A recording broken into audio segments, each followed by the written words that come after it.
গরম বিবির মাজার হযরত গরম বিবি রাদিয়াল্লাহু নামে পরিচিত। চট্টগ্রাম নগরীর দামপাড়া পুলিশ লাইন এলাকায় অবস্থিত একটি ঐতিহাসিক ও আধ্যাত্মিক দরগাহ। এই মাজারটি মূলত প্রখ্যাত সুফি সাধক হযরত শাহ গিয়াসউদ্দিন বাগদাদী রাদিয়াল্লাহু এর মাজার কমপ্লেক্স অংশ হিসেবে পরিচিত। লোকমুখে প্রচলিত বিশ্বাস অনুযায়ী হযরত গরম বিবি রাদিয়াল্লাহু ছিলেন তার ছাত্রী ও খলিফা। ভক্তদের কাছে এটি শিক্ষক ও ছাত্রীর মাজার নামে পরিচিত। চট্টগ্রাম অঞ্চলের ধর্মীয় ঐতিহ্য, সুফিবাদী চর্চা ও স্থানীয় লোককাহিনীর সঙ্গে এই মাজারটির গভীরভাবে সম্পৃক্ত।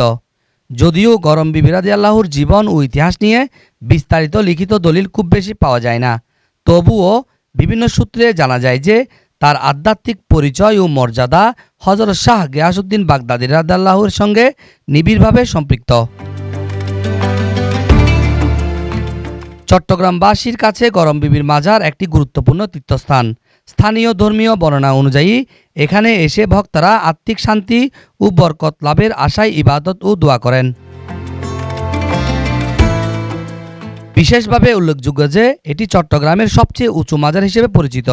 মাজারে পৌঁছাতে প্রায় ১৩০টি সিঁড়ি অতিক্রম করতে হয়, যা একদিকে শারীরিক পরিশ্রমের, অন্যদিকে আত্মিক সাধনার প্রতীক বলে মনে করেন অনেকে।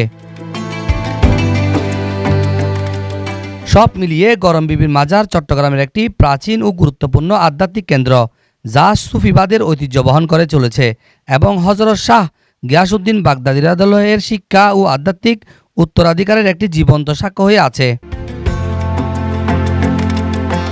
মোহাম্মদ রবিল হোসেন, 24 টিভি, চট্টগ্রাম।